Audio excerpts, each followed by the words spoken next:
All right.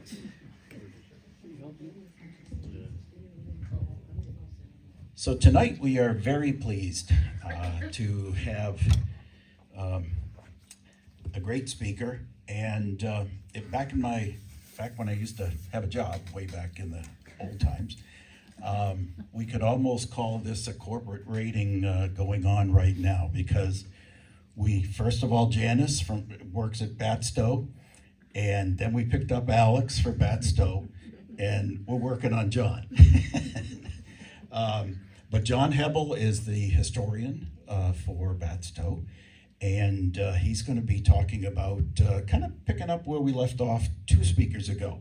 And he's going to be talking about Rascals in the Pinelands, and it ought to be fun. We brought the hanging tree, the buttonwood tree that Joe Mulliner was supposedly hung from, and you'll find out about where he may or may not be buried here in a little bit. But with that, I would like to introduce John Hebble.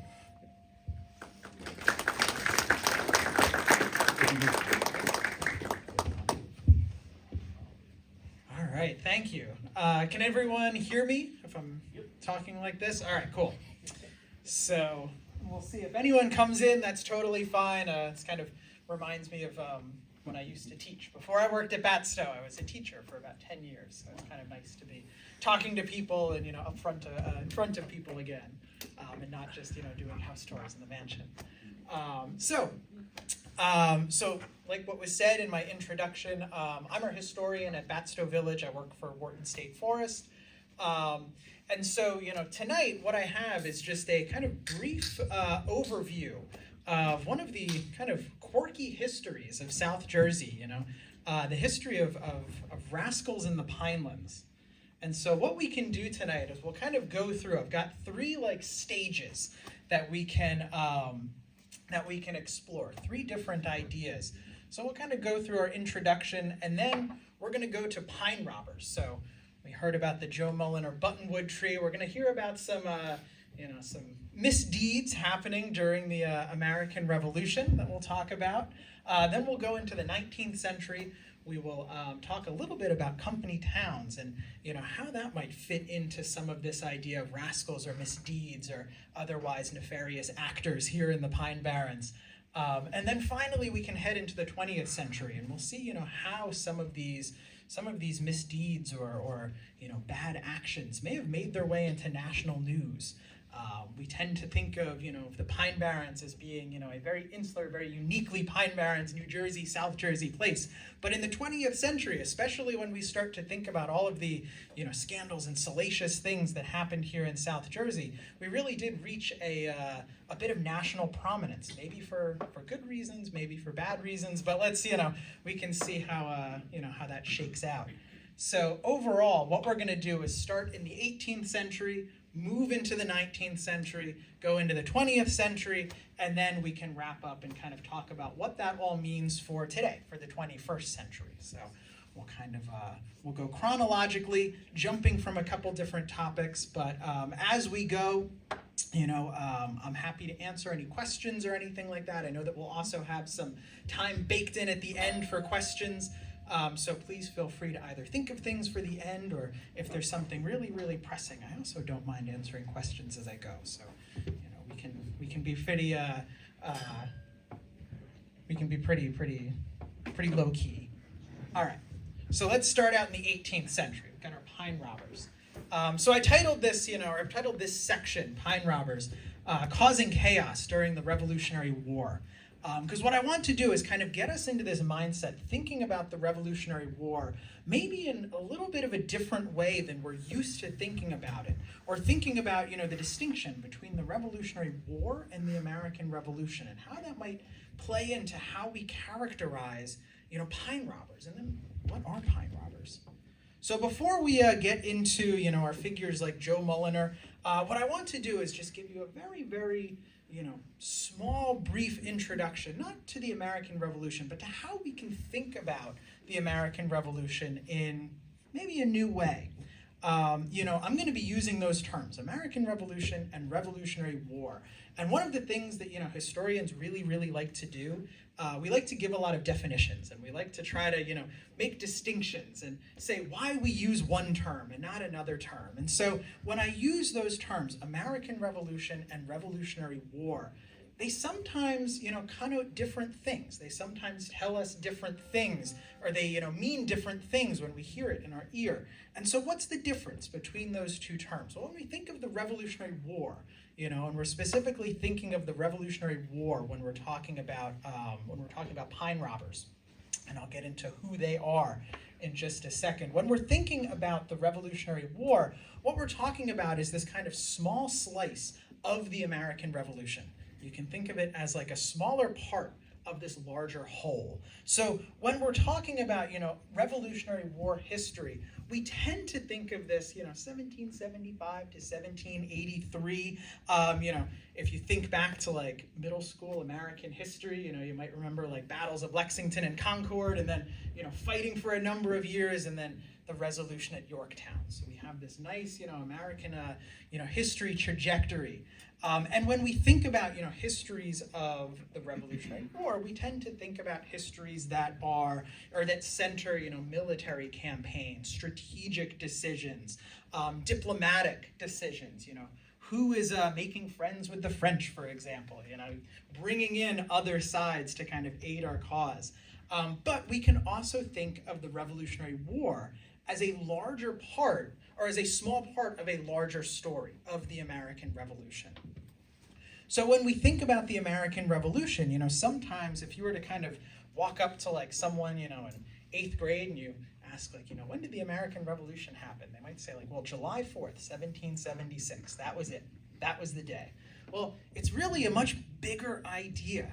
If we think about the dates to the American Revolution, we're kind of thinking of something a little fuzzy and a little nebulous. So I've identified, the dates that I kind of plan on using tonight are roughly 1764 to about 1789. And there are a few reasons for that. There are some really important things that happen on those bookended dates. If we begin in 1764, we're thinking about things like the Sugar Act, the Stamp Act, the Townshend Acts, in this kind of couple year succession here. And if we end in 1789, what we're thinking about, is the enactment of our U.S. Constitution. It takes us all the way through, not just the war, but the formation of our government today. Past the Articles of Confederation, the first government that we tried to form that wasn't very good, didn't quite work, so we had to reform it. We get into the U.S. Constitution, and so we can think of, the American Revolution as this much larger project, not just the war that won us our independence. It's 25 years, the span that we're thinking of. It's a nice round number. Historians really, really like it when things can work out in 25 years, 50 years, 100 years. It just makes it a lot easier to think about. So for our purposes, we're going to think about, the revolution is like 25 years, 64 to 89. And what we're thinking about when we, talk about the histories of the revolution, we're really thinking about things more political, economic, philosophical, rather than just, troops moving on a battlefield. And so that really sets the stage to understand pine robbers. Who are they? What were they doing? Why are they active during the Revolutionary War? Why are they active during that little small chunk of the American Revolution? So if we come back down to South Jersey, we come down here into the Pine Barrens, our pine robbers tend to be loyalists. They tend to be people who are sympathetic to the British. We often see a lot of, the ideological formations of the pine robbers happening before the Revolutionary War. They're kind of caught up in some of these, larger philosophical disagreements during the American Revolution that come to a head during the Revolutionary War. And most pine robbers, I should back up. So when I talk about pine robbers, who I'm talking about are a group of people who took to the pines, they took to the forests, and they raided supply lines. They did all sorts of misdeeds here in the Pine Barrens. And they generally, caused chaos. They caused a ruckus here. And most of our pine robbers, the two big names that I'm going to be talking about today, they would tell you, if you were to kind of get in a time machine and go back to like 1780 and talk to our two pine robbers we're going to be talking about tonight, they would tell you they're not on any side. They just want to make money. They just want to rob supply lines. They're opportunists. They just want to kind of maximize their own profits. However, most of our pine robbers, if we look through, the reporting that was done, kind of like the early newspaper reports from South Jersey, it really seems like most pine robbers tended to focus on Patriot supply lines. They only seemed to attack the Americans. They didn't really ever seem to attack the British. Now, sometimes we get some reports of British officers saying, we are so afraid of those pine robbers. They keep on taking all of our things, but we don't really see a lot of evidence of the pine robbers actually doing that. It seems like that's maybe a story that the British are telling to kind of give themselves a little cover, because they're essentially conscripting like pirates to fight on their side. Might not necessarily be the best optics if you kind of put yourself in the headspace of someone trying to fight this war. Sometimes, our pine robbers, they did actively participate in military actions, but it tended to be much more loose and suggestive. Someone, maybe a British officer, might say, man, it sure would be a shame if that, supply line from Philadelphia to Tuckerton got raided. I would really hate to see that happen. And then, that's kind of the signal for all of these people operating out of the Pine Barrens that it's fair game. You have to go raid that supply line. So the first pine robber that I want to talk about, just to kind of give you a sense of, who these people were, how they operated. The first pine robber that I want to introduce you to is Captain John Bacon.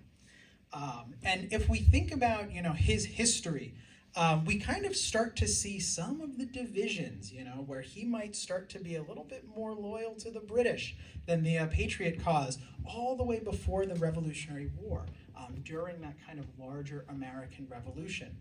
He worked as a laborer. Some of the earliest, kind of histories that I could find point to, his work as a laborer in Manahawkin.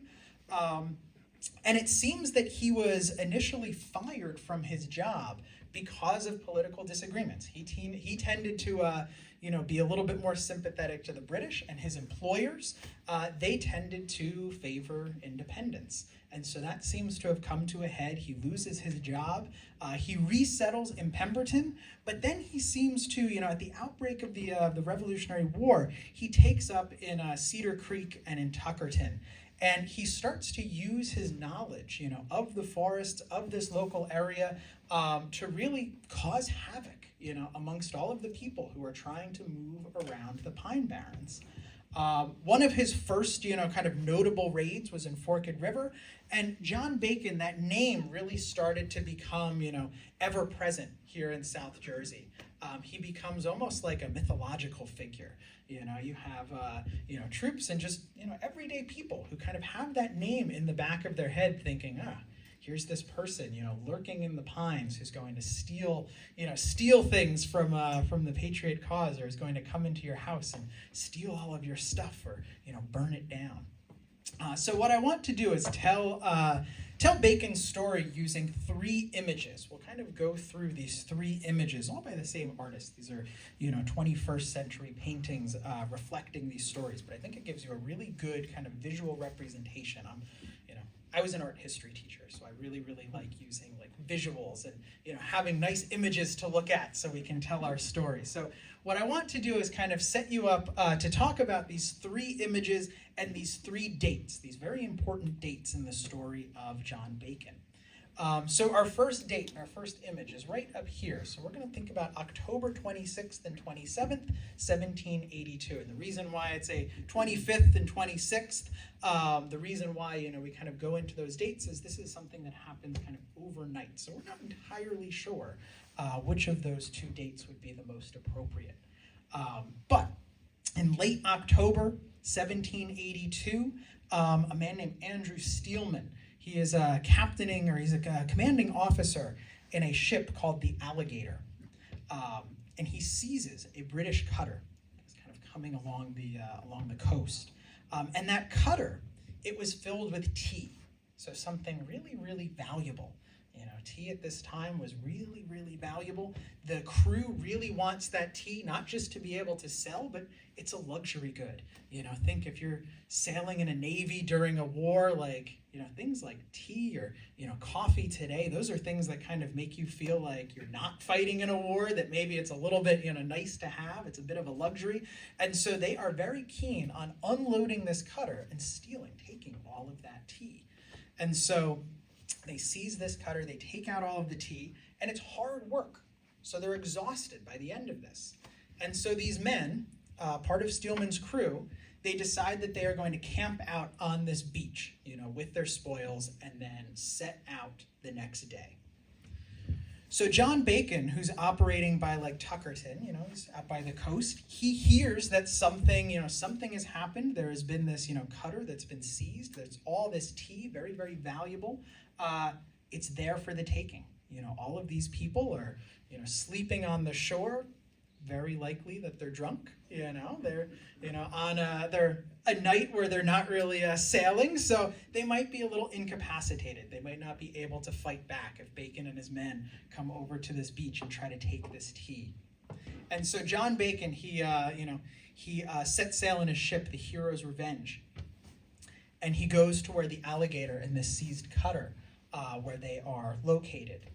And when they get there, they spot all of this tea, and Bacon and his crew, they end up murdering over 20 men. They come to shore, they find Steelman's crew, they kill 20 of them. Some reports say that about 4 or 5 people survive. So you can imagine, you know, the majority of people who were there at this beach, they're killed, they're murdered. And so, in response, you know, local militias really start to think about John Bacon as a high priority target. You know, here he is, he's just, you know, murdered 20 people. He's becoming, you know, kind of infamous here in South Jersey. And so the drive to catch John Bacon increases. And we start to see these local militias really, you know, put him in the focus, you know, that they are trying to find John Bacon, and they're tracking him all throughout the Pine Barrens, all throughout South Jersey. And so eventually, so we're going to go to our second image. In December, you know, this is happening, you know, over the course of months. So November, John Bacon is being hunted through the Pine Barrens, and at the end of December, you know, there are a lot of pine robbers and loyalists at this time that they're kind of seeing the writing on the wall. They start to flee. And so John Bacon's numbers, you know, they're reduced. A lot of loyalists are fleeing to Canada at this time. And, you know, Bacon spends most of November and December just trying to outrun the people who are trying to find him, these, you know, local militias. And in December of 1782, these 2 militia captains, and I have them up here so you can see their names. These 2 militia captains, Edward Thomas and Richard Shreve, they get a lead. They find out where he might be, and so they track him down. And word gets out that Bacon is located at Cedar Creek. And so Thomas and Shreve, they kind of approach Cedar Creek. They're trying to find John Bacon. They want to try to corner him so they can kind of capture him and bring him back for, you know, for a reward. And so as Bacon starts to hear all of these reports that, you know, there are these 2 militia groups that are closing in on him, that want to try to capture him, he sets up barricades on the street, and he kind of selects, you know, the Cedar Creek Tavern as, you know, a location where he's going to make, you know, somewhat of like a last stand. And so he, you know, he erects these barricades. These 2 militia groups are closing in on him, and this big fight breaks out. These militia groups, they're trying to capture John Bacon. John Bacon is trying to fight back. And one thing to remember, you know, not everyone in the, you know, in the colonies, or in the former colonies, in the proto-United States, not everyone was a patriot. and not everyone was a loyalist. We had like this, pretty big split between, ideologies at this time. And so when we think about, the general populace here in South Jersey, we can't necessarily assume that everyone is going to be in favor of leaving Great Britain, that everyone is going to be in favor of independence. And so we know that there were some locals near Cedar Creek who were sympathetic to John Bacon, and they were sympathetic to the Loyalist cause. And so they were kind of feeding him information. So that's one of the ways that we think that John Bacon kind of, knew to anticipate this attack coming at Cedar Creek. And so this fighting is going on. John Bacon is almost captured. Some of his men, are dying and wounded. And then a, kind of local loyalist militia swoops in and causes even more chaos. So you can imagine, like, there's this big fight going on in this tavern. A group of local loyalists come in and they start fighting on behalf of John Bacon. It's this, huge scrum. And so John Bacon is able to escape. He kind of takes that opportunity to run away. And so they do not capture John Bacon. So, these militia groups, Thomas and Shreve, they're very disappointed. They really, really wanted to get Bacon. So that brings us to April. He spends the next few months, think that was December 27th. He spends January and February and March on the run. And then in April 3rd of 1783, as Shreve's men are kind of closing in on John Bacon, they tracked him to kind of our third image here, where you see, this table being flipped in this dramatic scene.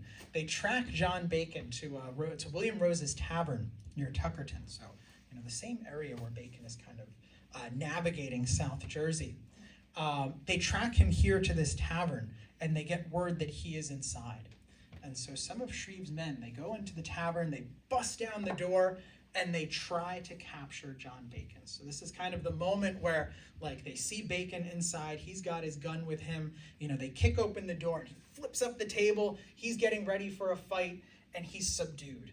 They wrestle him to the ground. Some reports say that he, tries to surrender, that he sees that, Shreve's men have the upper hand, and he tries to surrender. And somehow, in all of that chaos, he gets stabbed with a bayonet. One of Shreve's men, they stab him. And so John Bacon, he tries to run away, and as he tries to run away, he is shot and finally killed. So he, as a very infamous pine robber, the news of John Bacon's death would have been, very big at the time. That would have made all of the rounds. That would have been, kind of like the story, of this time.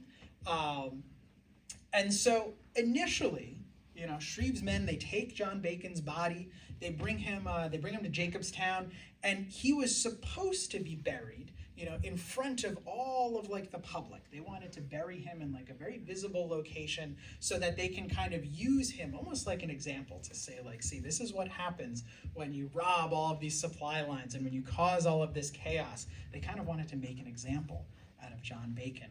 But it turns out that Bacon's brother also found out that his brother had been killed. And so he arrives to this burial and he pleads for the body. He asks for it back. And so they relent. They give John Bacon's body to his brother. And so, as with most pine robbers, we don't know where his body is. One of the kind of fascinating, parts to most of these stories is that they don't really have a very satisfying resolution. There really isn't like a John Bacon grave that we can go visit today. There's nothing for us to see. We don't know where he is. Some stories tend to identify Arneytown, a cemetery there, as a potential location as to where he is, but that seems to be mostly apocryphal. We don't necessarily have much solid information as to where he might be buried. So as we kind of progress through the years, his story, kind of gets told and retold and kind of morphs into legend. He becomes like almost a mythological figure within the Pine Barrens. So here is a newspaper from 1930 that talks about a potential location of where he might be buried, where John Bacon might be. And so I have up here, I don't know, it might be a little hard to see, so I'll kind of paraphrase here.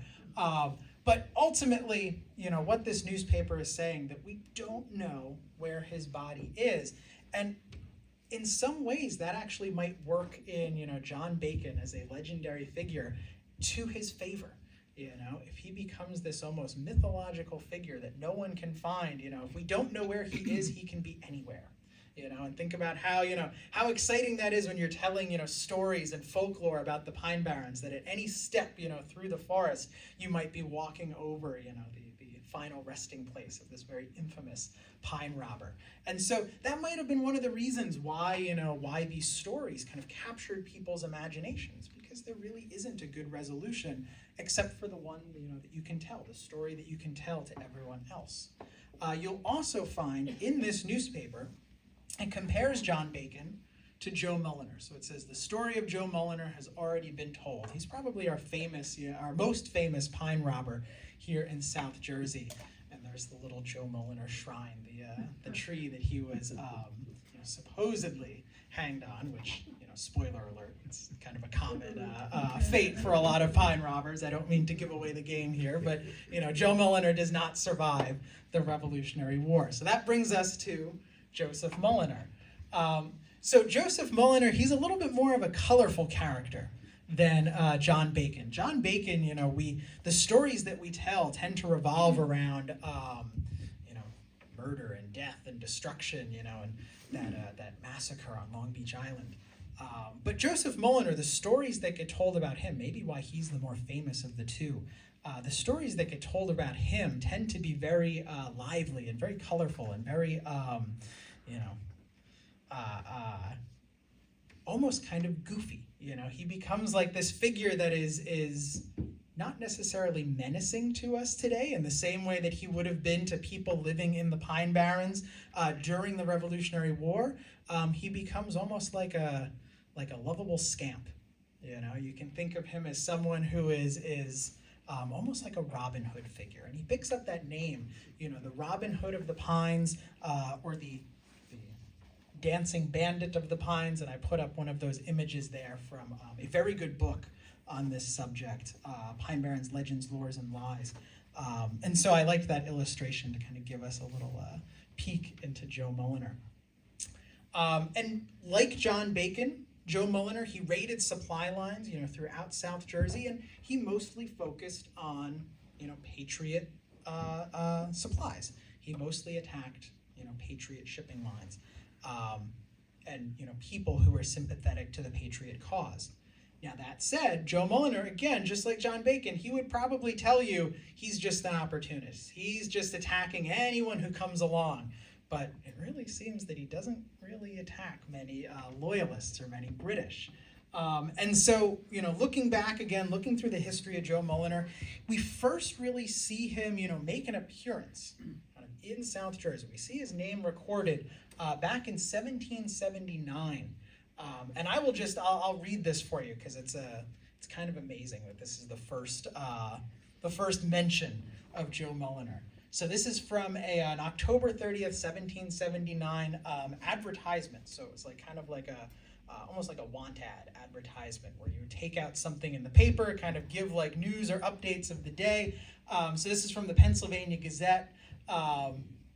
Was left with the subscriber in Evesham Township in the state of New Jersey 3 months ago by a gentleman of the name of Joseph Mulliner, a brindle cow, with requests that she should be taken care of for a few days when he would call for her and pay the expenses. He is hereby desired to come, pay the charges, and take her away in 4 weeks from the date hereof, or she will be sold the same.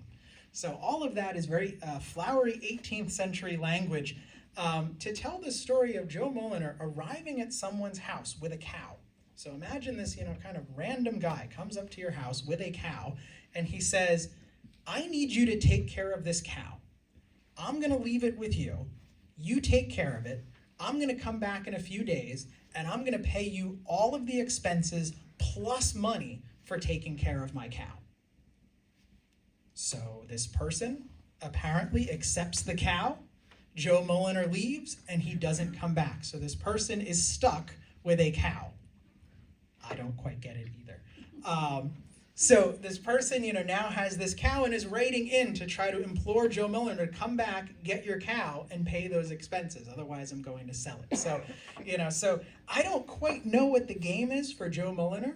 That seems like, he might have robbed a cow or stolen a cow, realized that it was, a little bit too expensive to care for, and so he pawns it off on someone else. So, I don't know, but I'm just trying to imagine this scene of, someone just showing up at a doorstep, handing over a cow, and then, gleefully running away. It seems like a very, very strange prank to play. So once we start to get to, Joe Mulliner's, pine robber exploits, we believe that he started to kind of operate within the Pine Barrens sometime, around 1780 or 1781. And some of the stories say that he was really operating out of Rabbit Island in the Forks. However, more recent scholarship tells us that, Rabbit Island likely would have been clear-cut at that time. The island that most people assume Joe Mulliner was on didn't have many trees on it, so it makes for a really, really bad hiding spot. Or at least it did back in the 1780s. And so we now think that a much more likely place where Joe Mulliner was kind of, where he was using as his base of operations was probably closer to like Mordecai Swamp. So if you've been to Batsto, if you come to where I work, you can take the 1808 trail. It's one of our newest trails, and that actually takes you right through where we think Joe Mulliner may have been operating in the 1780s. But we know that, like other pine robbers, Joe Mulliner did not like to stay in one place for very long. Think if all of these militias are hunting you, you don't really want to stay in one spot. You don't want to give them the opportunity to come find you. And we also know that Joe Mulliner had a wife, and she passed him information. Some of the stories, it's very tough to verify this, because we're kind of working off of recollections of oral histories of something that someone read way back in the 19th century, playing like a game of telephone all the way to today. But some of the stories that we have indicate that his wife was kind of in on everything with him.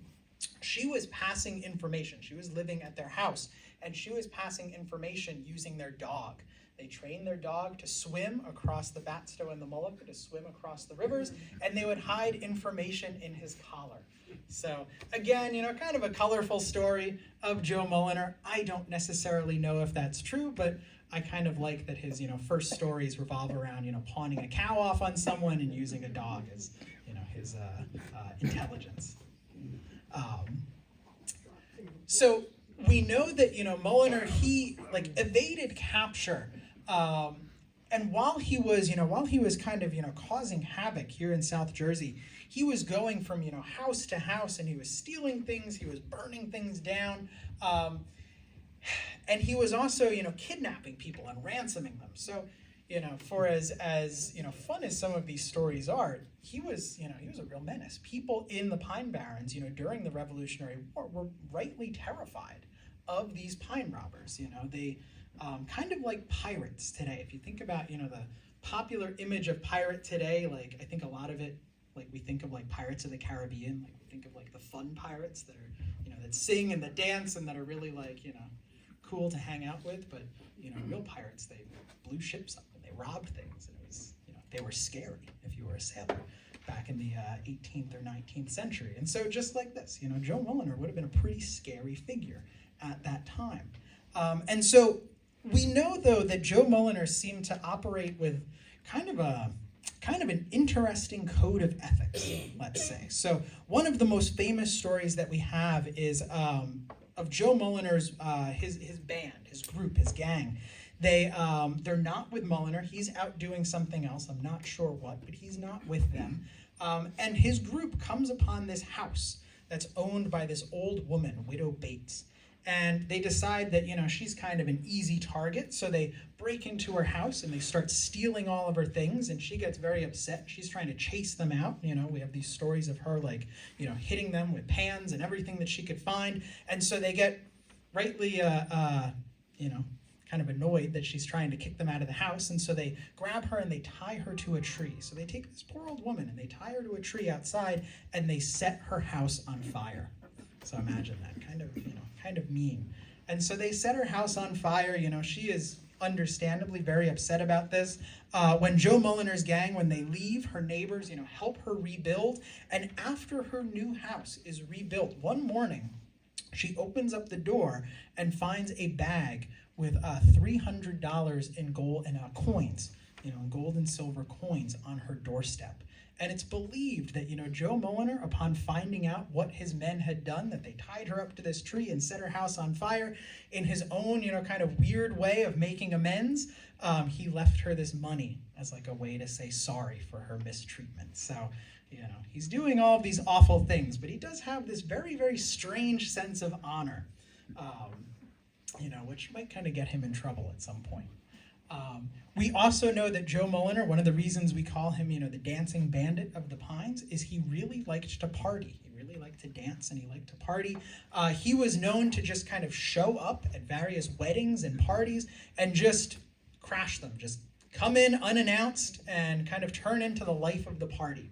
One very, very famous story about Joe Mulliner revolves around a wedding that he goes to where he notices that something is wrong. When he gets there, there's something, kind of strange going on.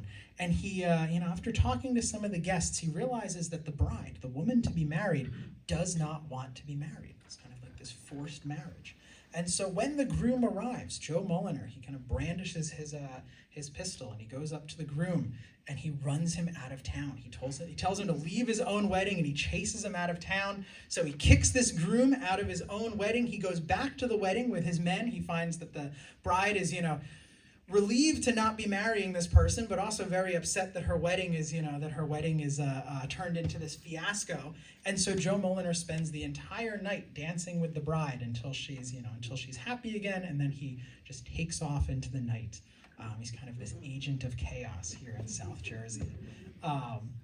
And so, more so than John Bacon. John Bacon was very often, especially if you were someone sympathetic to the Patriot cause, John Bacon was a very scary figure.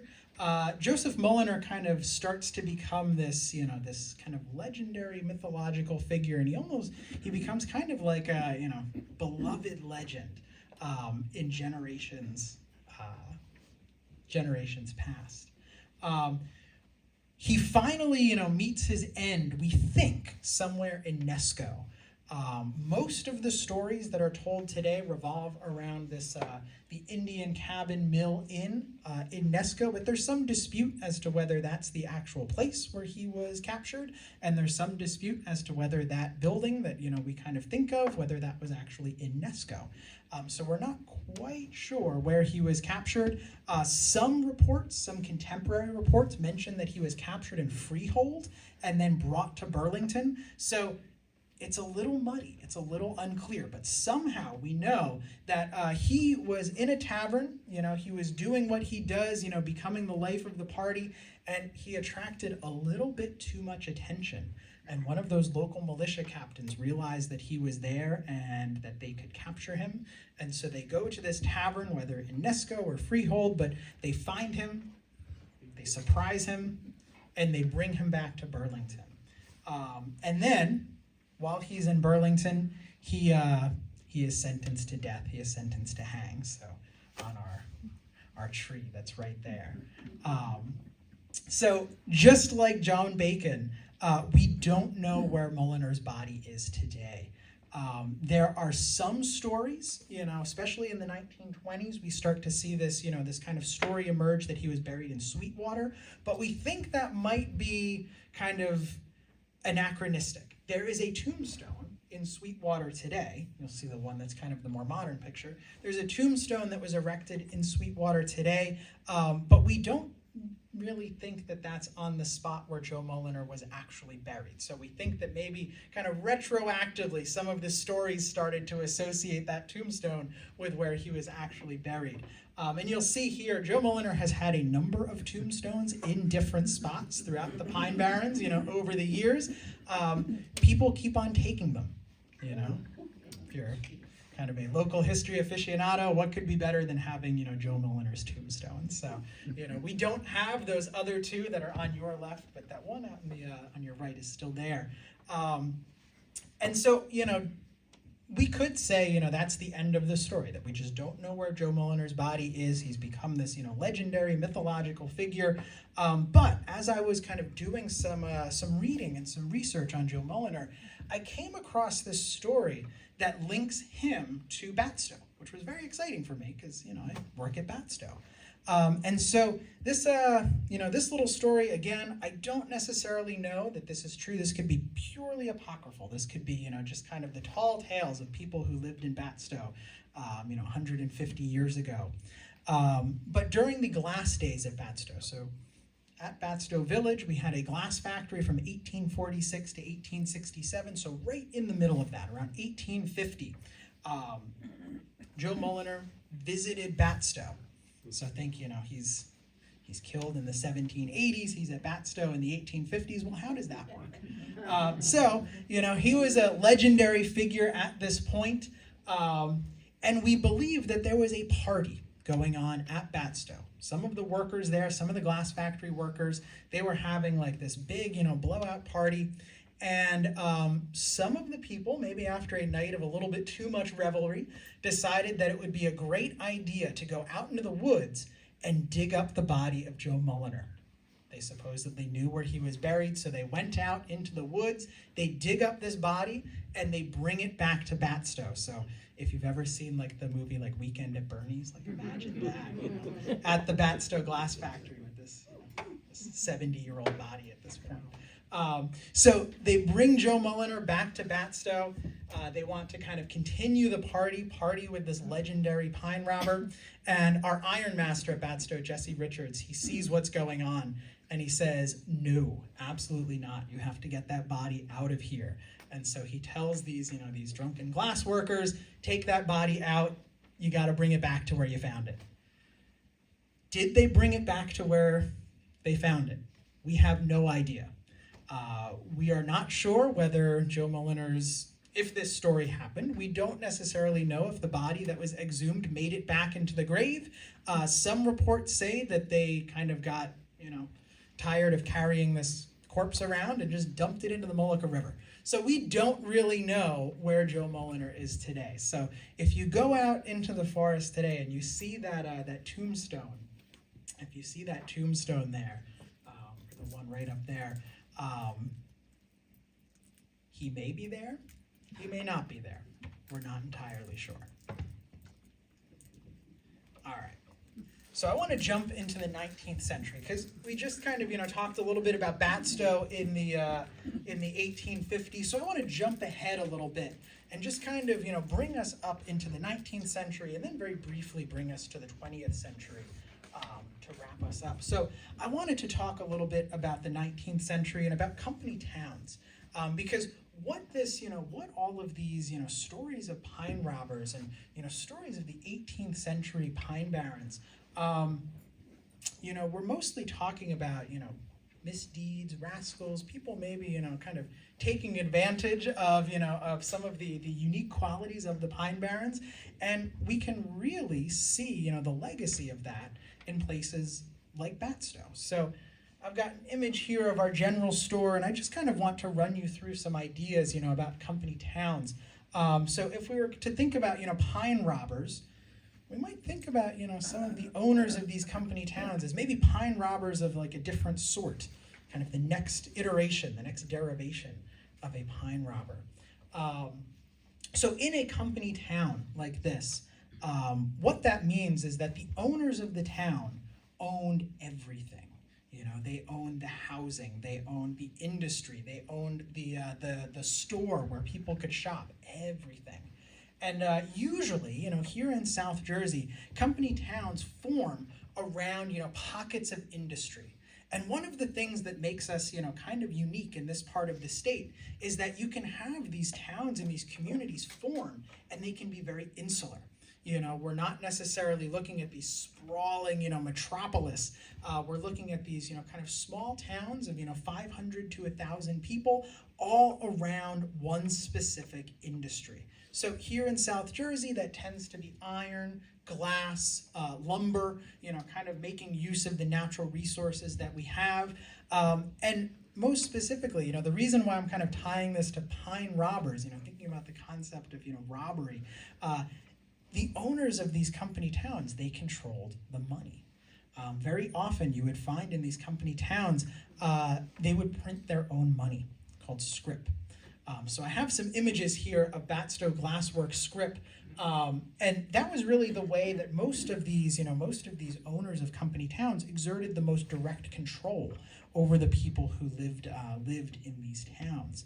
The currency was usually issued, by the company or by the owner, and it was only good within that town. So if you worked at Batsto, if you worked at the glass factory, you might receive, your wages in scrip like this, and then that scrip could only be used to pay your rent, to send your kids to school, all within the town, and to shop at the general store. But if you went out, let's say, you took a trip into Philadelphia and you brought that Batsto scrip into like a general store in Philadelphia, they would look at you like you're crazy. What is this? This is not good here. So the question that we then have to ask, when we think about, pine robbery, when we think about misdeeds, who benefits, in this system? Company towns, I kind of have here, the owners of these towns would very often characterize company towns as, a single community. One place where, you can live and you can work and you can shop and you can send your kids to school and you never ever have to leave. Everything is all right there for you. They would also say that, because they are issuing their own money, it isn't necessarily affected by like market fluctuations. So think about, boom and bust cycles, or in the 19th century, we have all of these, panics in the banking industry where, we have these kind of small, almost like, small depressions or recessions. And then this also very often, kind of feeds into this 19th century idea among the upper class, what we call paternalism. It's this idea that like, for someone like, like Jesse Richards, who owned Batsto, up until his death in 1854, that it was his job to take care of all of the people in the village, that he was the one that knew best, and he was going to care for all of his workers.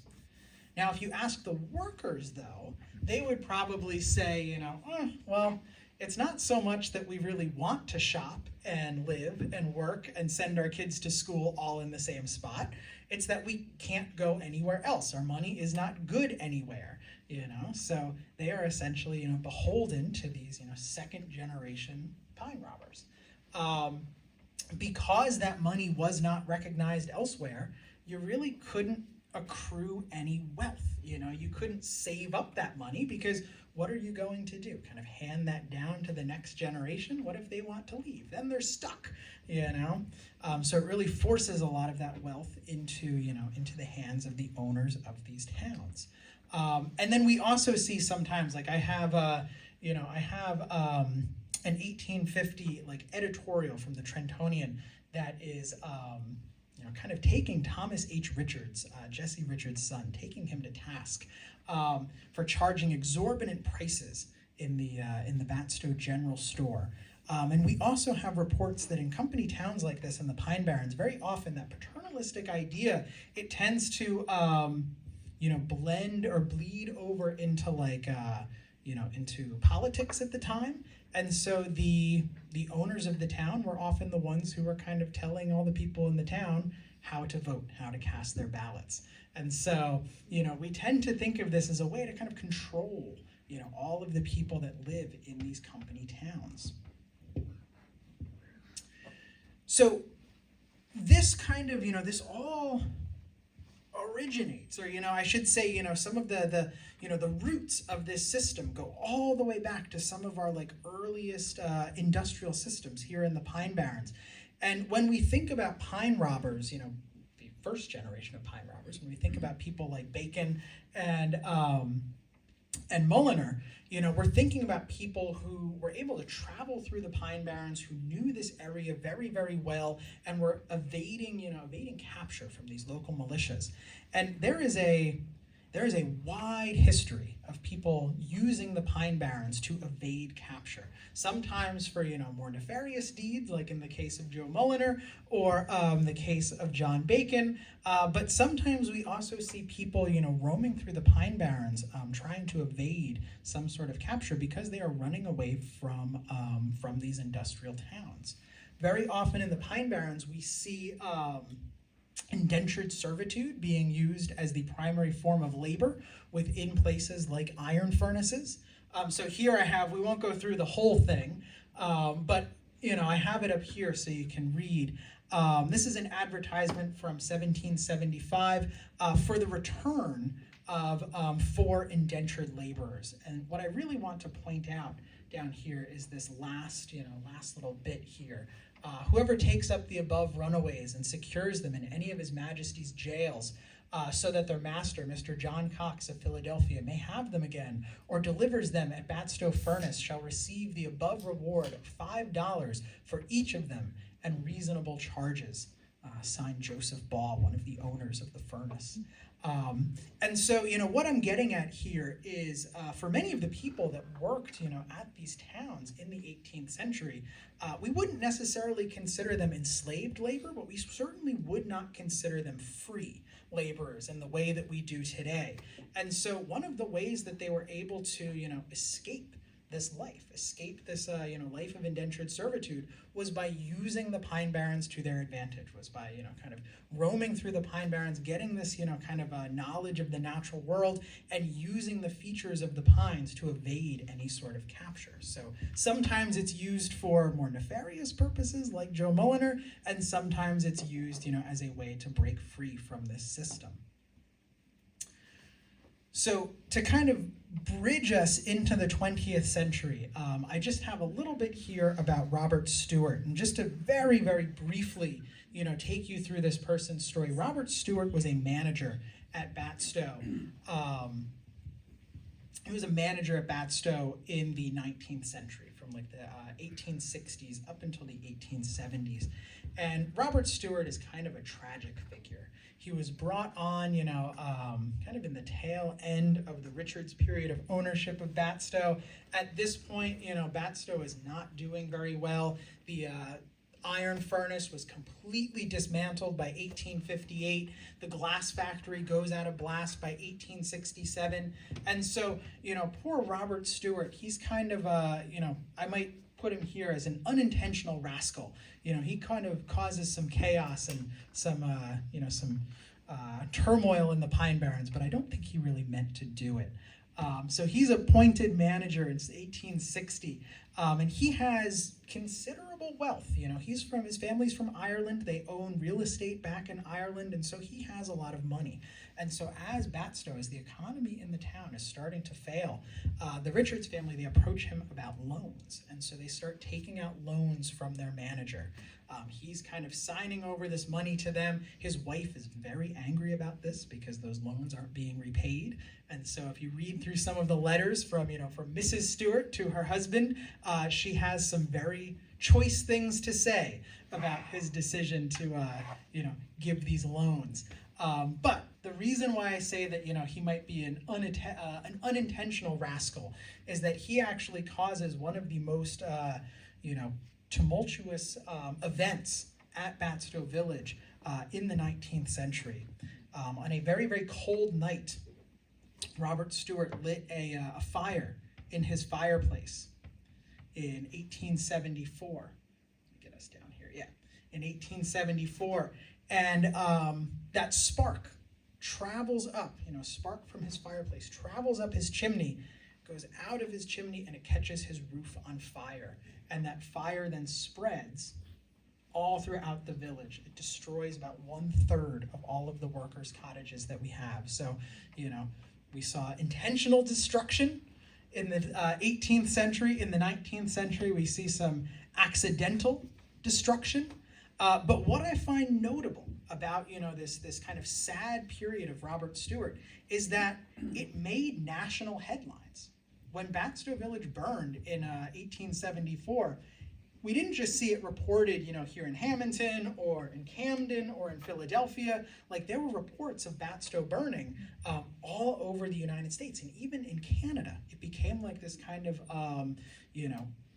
national or even international news. So this, I pulled this from a newspaper out of New York, the Springfield Journal.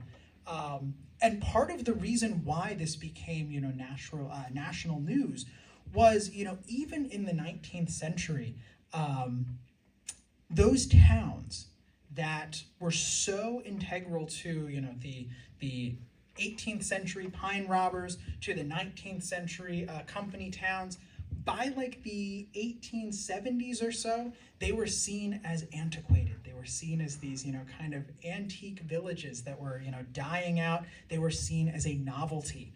And so when one like Batsto, when it burns, you start to see, all of these headlines that say like a relic of the past destroyed. We think of it as a historic village today. Well, even in 1874, people were thinking, this is a really old place that we're surprised people are living here.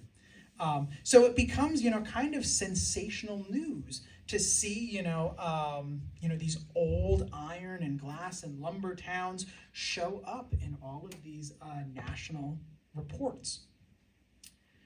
So, hearing about like the demise of these old iron and glass towns, it really resets a lot of focus at the end of the 19th century on the Pine Barrens. And news of the Pine Barrens, it becomes a fairly popular, popular stories of the day. Newspapers would, not just here in South Jersey, but newspapers throughout the country would print stories about the goings-on here in the Pine Barrens. And sometimes they tended to play up a lot of like the sensational details, because the Pine Barrens were seen as somewhere like kind of unique and a little strange and far removed from the rest of the country. And so we often see these headlines kind of emphasize this idea that like there's something weird going on down there in South Jersey. And so you'll see here, I put up a headline. I pulled this just because I thought it was really funny. It's the plans for the Hamilton post office opening way back in '39, which I just thought was kind of a neat little addition. As I was looking through, I'm like, oh, I recognize that.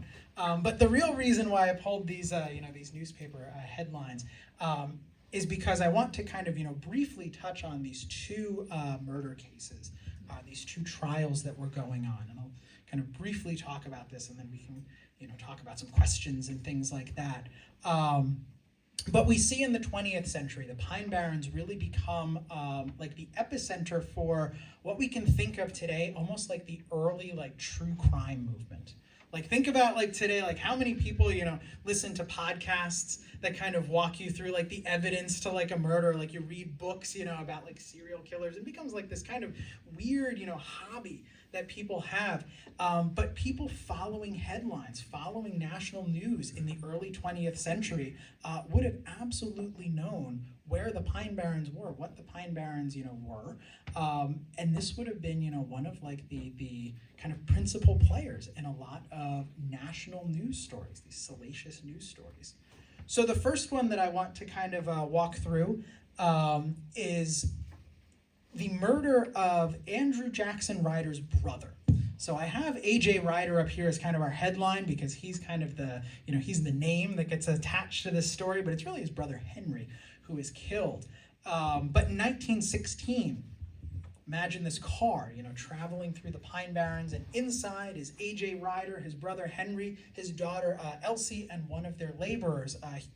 A.J. Ryder, he is one of the, he is called the Cranberry King of South Jersey. He is one of the most famous cranberry producers in South Jersey in the 20th century. And in that car, with the Cranberry King and 3 other people, is $5,000 in cash. So $5,000 in cash in 1916. That is, nothing to sneeze at. And a group of about a dozen highwaymen, these robbers, kind of the 3rd generation of pine robbers. If we're going to, tie this all the way back to people like Mulliner and Bacon, these 12 highwaymen, these pine robbers, jump out from the side of the road. They hold up this car, and they start firing. All 4 people are hit. They're all pretty badly wounded, and Henry, Andrew Ryder's brother, he passes away. He dies. And because A.J. Ryder is so nationally prominent, he's the president of the New Jersey Cranberry Growers Association. This story kind of remains in the public eye for a long time. And even more than a decade after this shooting happened, people are receiving updates to this story. So imagine that for like 10 years, the Pine Barrens are in people's, minds, part of this, kind of national consciousness about this very, very famous, event, this famous attack that happens. And, even after Ryder passes away, not because of his wounds, but he passes away otherwise, his daughter becomes really like the principal witness in this. And so she's constantly at the center of these stories.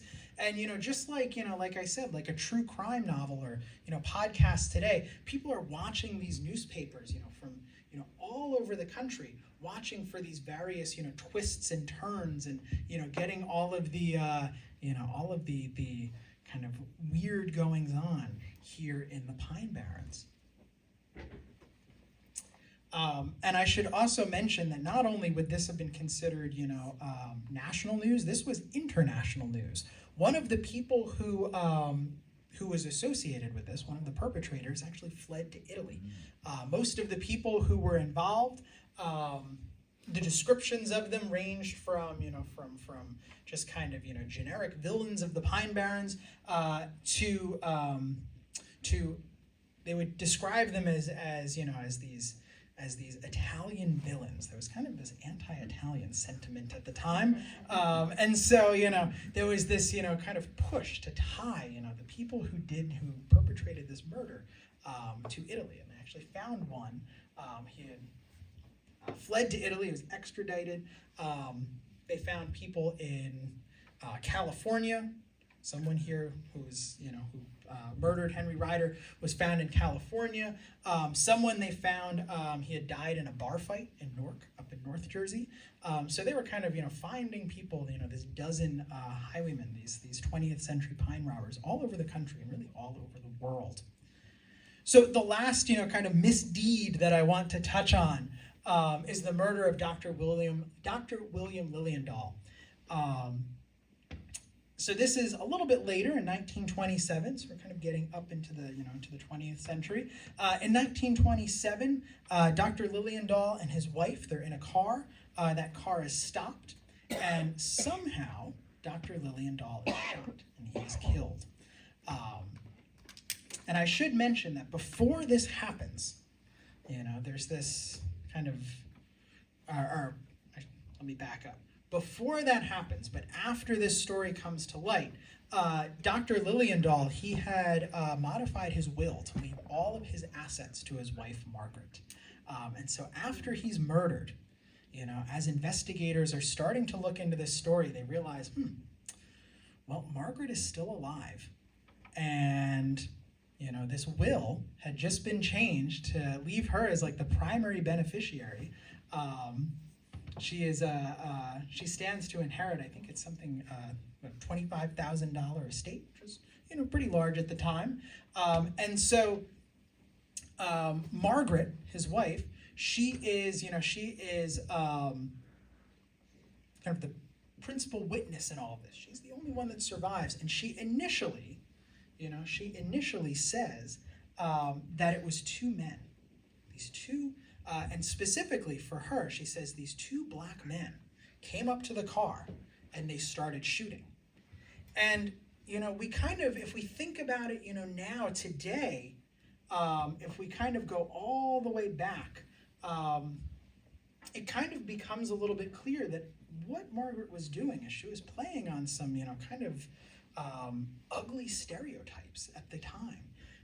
We now know that Margaret was probably more involved with this murder than what she initially let on. And at the time, in the 1920s, she figured, well, like, who are people going to suspect? Me, a white woman, or these two, kind of imaginary black men that are supposed to be attacking this car. And so, this whole story, I think, really gets at a lot of, kind of the underlying, the ways that we think about how, like, race impacts the way that we think about, justice and the way that we think about these stories. And so Margaret, tells this story, and then she is, I've got the headline here, you can see she tells this story, and she's brought in for repeated questioning, and after she's questioned, her story starts to break down. She really starts to kind of contradict herself, and then she says, well, no, it was two people, but I didn't necessarily get to see who they were, so I can't give you good descriptions. And then maybe it wasn't two people, maybe it was just one person. I don't know. It all kind of starts to fall apart. And then eventually, we start to see news reports that she is a suspect, that she is starting to be looked at, as a potential suspect in this crime. As the story develops, a lot of details come out that are a little bit salacious. Again, this kind of starts to become like not so much a factual news story, but it becomes entertainment. It becomes a way for people to follow this very, kind of twisty-turny story, that's being told month after month or week after week.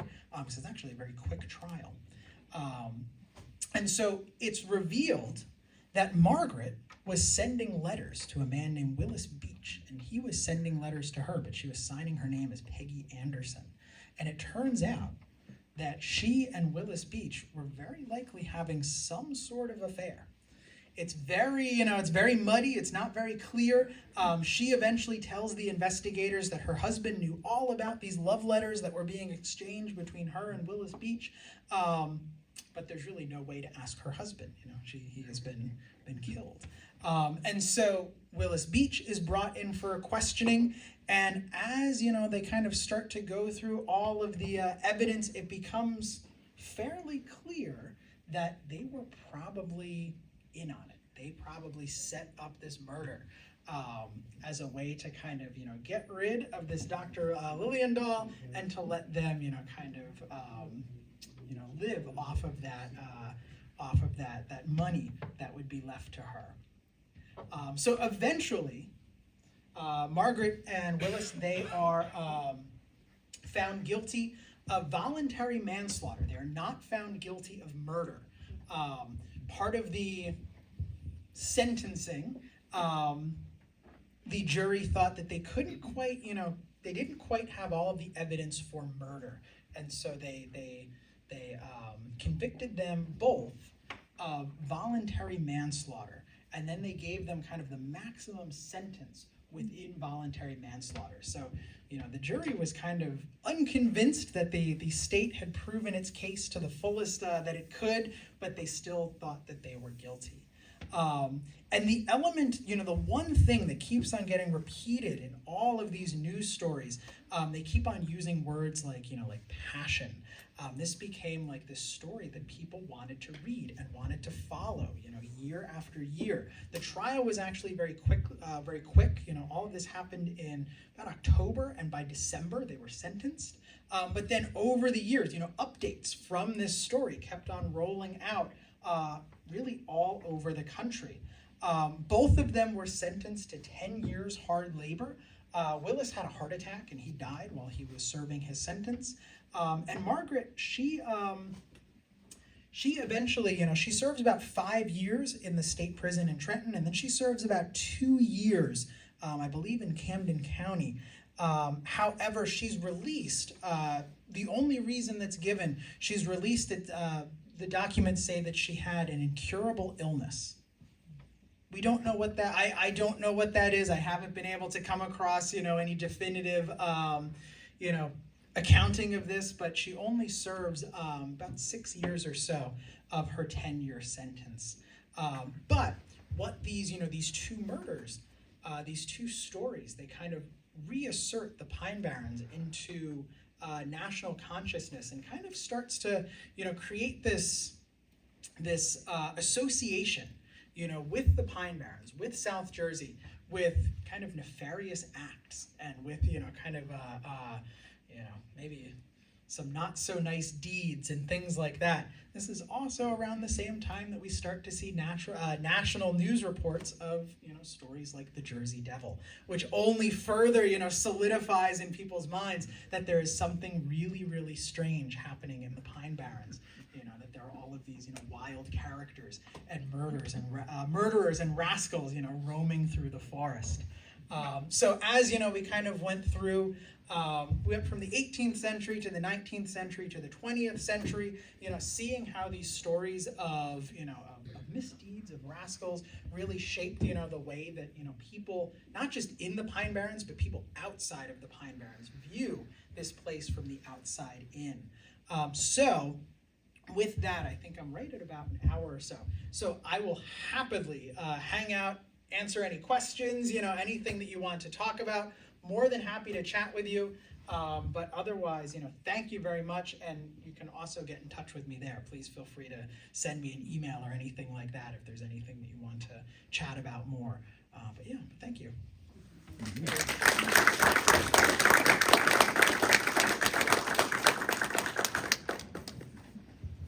Questions? Turn the lights on and. Yep.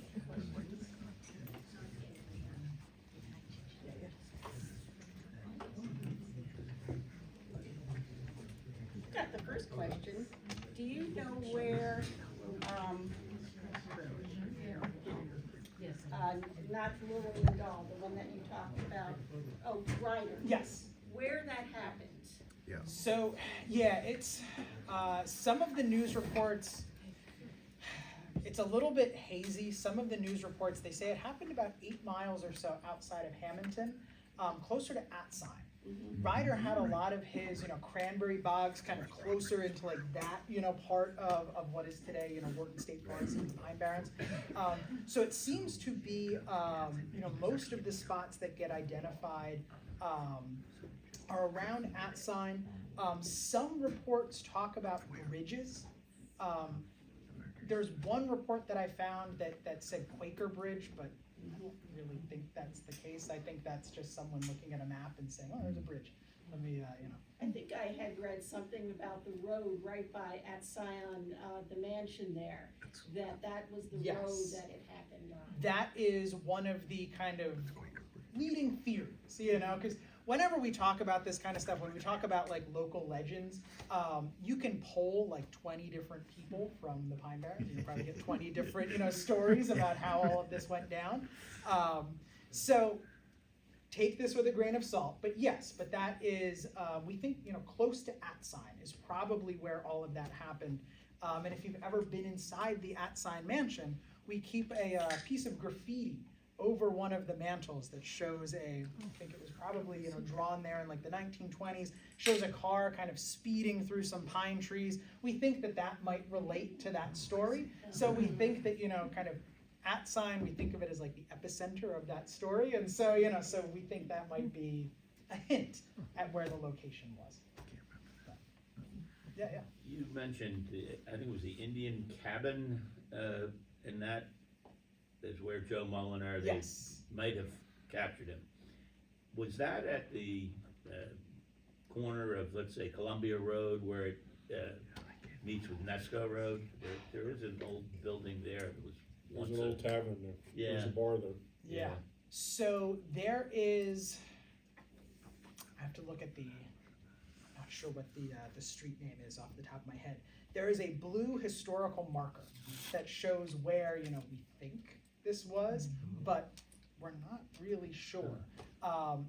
We don't even know if that, Indian Cabin Mill Inn, we don't even know if that existed in the same way that, we think of in this story.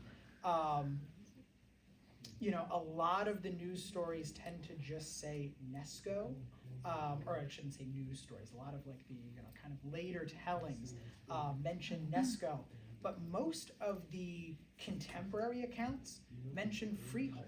They, not even, that he was captured in Freehold and then brought to Burlington. And so there might be a bit of embellishment in the sense that, like people in Nesco maybe wanted to be kind of, central to that story. So they, said, yeah, this is the tavern where Joe Mulliner was captured. But, And as a follow-up, just Yeah. the gravestones that you showed that, again, may or may not be Yeah. Joe Mulliner. Are they in the Sweetwater area near Batsto, or? So the latest one is in the Sweetwater area. The other two, the first one that was put up was not near Sweetwater. I think that was closer to, like the Forks, to where his wife supposedly, lived with their dog. She was kind of sending me information. I'm not sure where the second one was. Most of like the stories that I've seen, online, tend to be very oblique about where to find it. They tend to be kind of like if you know, as a way to discourage people from going out and trying to find it. But I can say, the one that exists now is near Sweetwater.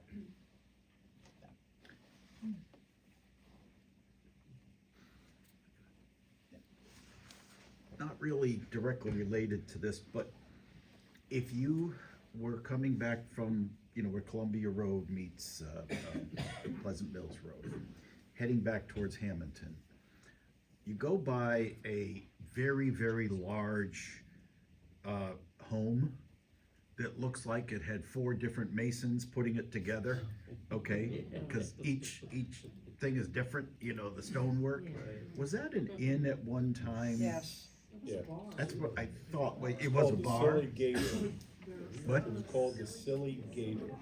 The Silly Gator. Yes. But it was Jimmy O'Shane that built it.